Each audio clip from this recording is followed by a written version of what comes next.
لله نحمده ونستعينه ونستغفره ونعوذ بالله من شرور أنفسنا ومن سيئات أعمالنا من يهد الله فلا مضل له ومن يضلل فلا هادي له أشهد أن لا إله إلا الله وحده لا شريك له وأشهد أن محمدا عبده ورسوله ولا نبي بعده اللهم صل وسلم على سيدنا محمد بن عبد الله وعلى آله وصحبه ومن والاه يا أيها الناس اتقوا الله حق تقاته ولا تموتن إلا وأنتم مسلمون معاشر المسلمين وزمرة الصالحين رحمكم الله. Puja dan syukur kita senantiasa kita memanjatkannya kehadirat Allah Jalla Jalaluhu, Tuhan yang disembah di setiap waktu dan di setiap tempat. Kepadanya berpulang seluruh hajat manusia dan hanya kepadanya pula kembali semua ciptaan. Demikian pula salawat serta salam senantiasa teriring kehadiran Nabi yang mulia, Nabi tercinta baginda Rasulullah sallallahu alaihi wasallam, juga kepada keluarga dan para sahabat-sahabat beliau. Ma'asyiral muslimin wa zumratas salihin rahimakumullah. Pada suatu saat orang-orang kafir Quraisy Makkah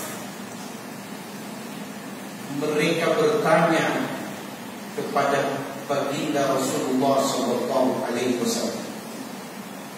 Kelompok kafir Quraisy Makkah mereka bertanya kepada Nabi Muhammad sallallahu alaihi wasallam tentang Allah.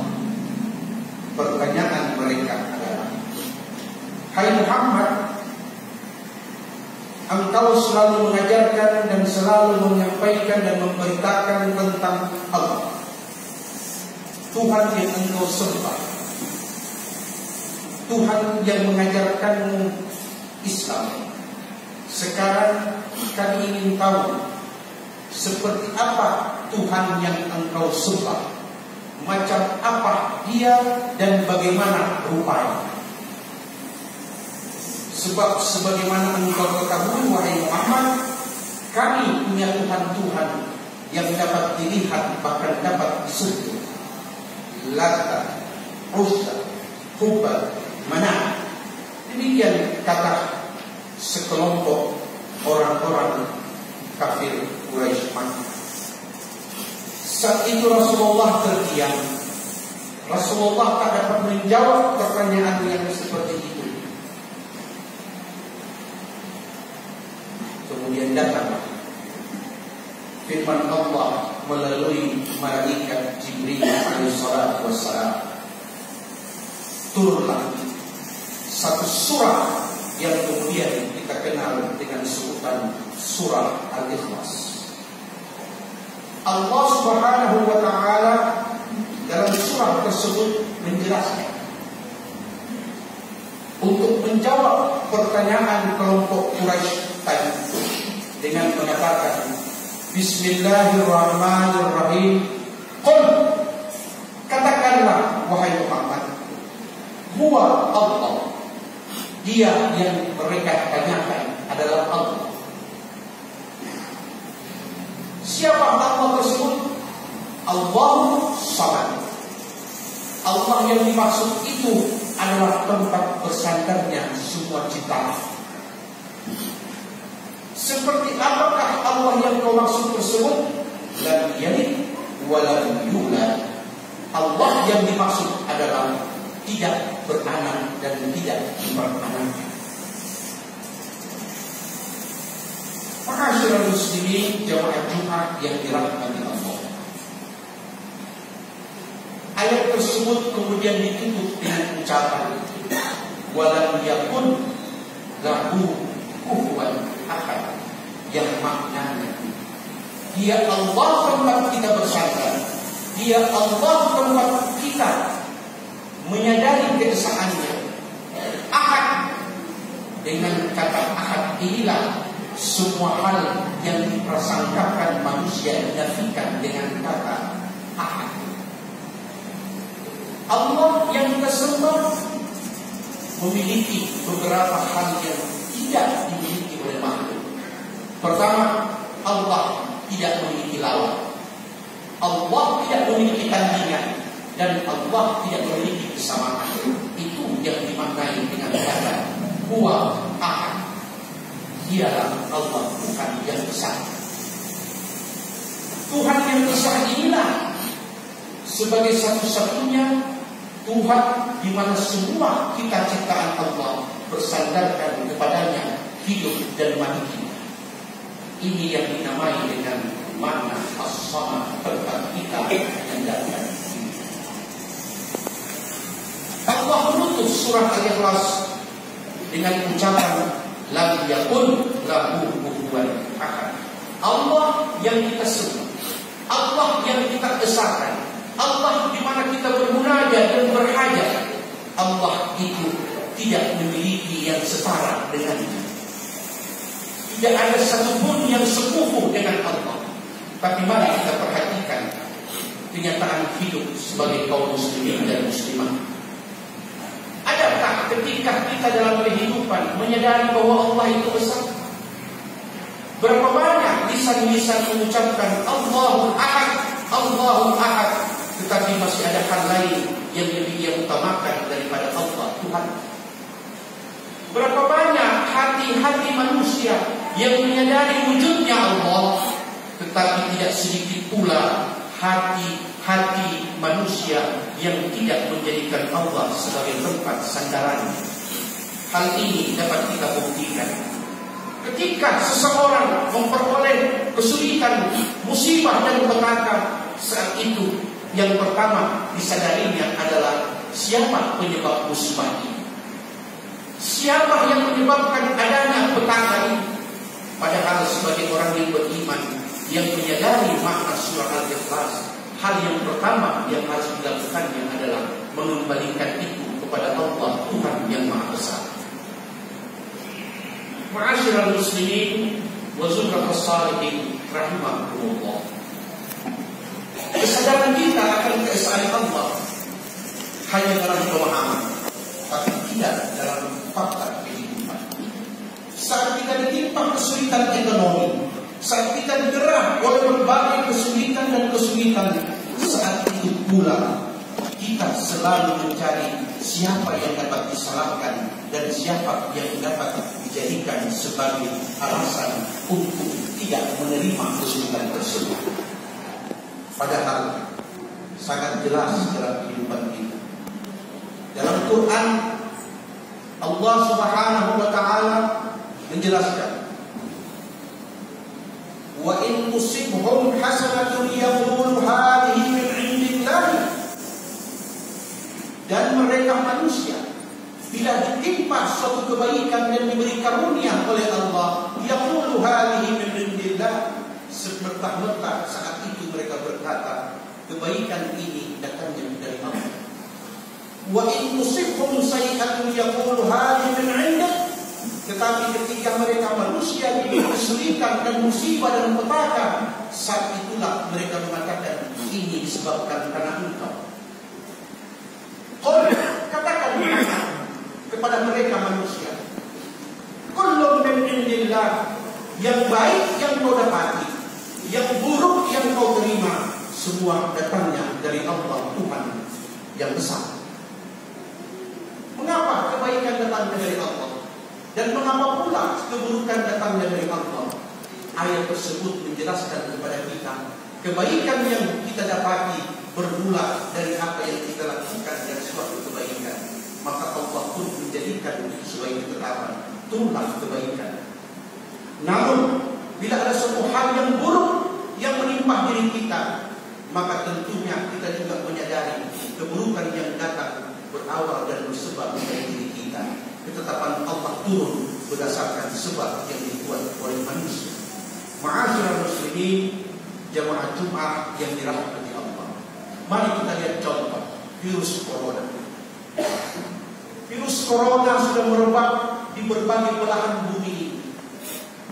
Ketika seorang pemimpin adidaya negara yang memiliki kekuatan ekonomi yang luar biasa dengan pongahnya berkata, tidak ada yang bisa mendikte negara ini, tidak ada yang bisa mengatur negara ini, dan tidak satupun negara lain yang dapat membuat ekonomi negara kita ambruk dan runtuh. Perkataan ini bila diucapkan oleh orang biasa, maka biasa pula maknanya. Tetapi ucapan yang biasa bila diucapkan oleh orang yang luar biasa, pasti luar biasa pula dampaknya. Allah tidak suka dengan ucapan manusia yang kibir dan sombong. Sebagaimana Fir'aun berkata kepada Musa, "Ana rabbukumul a'la," akulah Tuhanmu yang maha tinggi. Kemudian Allah berfirman kepada Musa alaihissalatu wassalam, "Idhab ila Fir'aun innahu tagha faqul hal laka ila an tazakka." Pergi engkau wahai Musa kepada Fir'aun dan katakan kepada Fir'aun, maukah engkau membersihkan dan mengembalikan apa yang selama ini engkau ucapkan? Bila engkau tidak punya kesadaran, maka Allah bilang, fa'akhadahu Allahu nakala al-akhirati wal ula. Allah akan memberikan siksaan dari negeri dunia hingga akhirat kelak. Dan itulah yang terjadi. Allah menurunkan bala bencana dengan hanya beberapa makhluk yang tidak nampak. Allah menegur negara tersebut dengan menurunkan satu makhluknya yang tidak bisa dilihat oleh mata kasar. Makhluk ini yang kemudian disebut dengan makhluk mikroskopis atau dengan disebut dengan coronavirus. Ma'asyiral muslimin rahimahullah. Makhluk ini bergerak atas perintah dan izin Allah. Ma asaba min musibatin illa bi'idznillah, kata Allah dalam Al-Quran. Tidak ada satu pun musibah yang menimpa bumi ini kecuali atas izin dan inayah Allah Subhanahu wa taala. Oleh sebab itu sebagai orang beriman, tidak ada yang perlu kita takutkan dengan virus corona. Namun yang kita takutkan yang sejati adalah Allah ketika Dia murka. Orang beriman tidak pernah takut menghadapi apapun. Kebaikan dikatakannya dari Allah, keburukan pun dikatakannya dari Allah. Allah sumber segala-galanya. Kalau demikian, orang yang beriman haruslah orang yang berakal. Tidak sedikit Al-Quran selalu mengakhiri ucapan ayatnya dengan kalimat afala tatafakkarun, afala ya'qilun, dan sebagainya. Apakah mereka tidak berpikir manusia? Apakah mereka tidak berakal manusia? Bila mereka berpikir dan mereka berakal, iman mereka akan lebih baik daripada yang sebelumnya. Ma'asyiral muslimin, jamaah Jumat rahimahullah.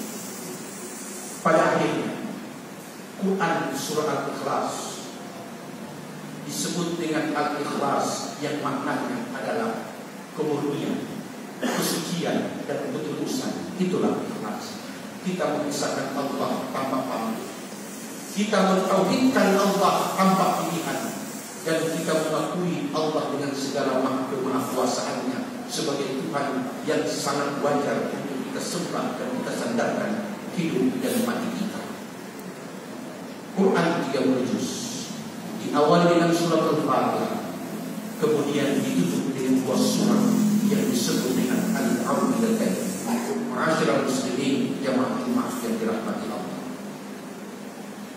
Quran surah An-Nas, surah Al-Falaq dan dan surat An-Nas. Coba kita perhatikan. Dalam surat An-Nas, Allah menyebutkan satu sifat yang buruk, tetapi Allah menyertakan dengan 3 nama Tuhan di dalam. Namun, perhatikan Quran surah Al-Falaq.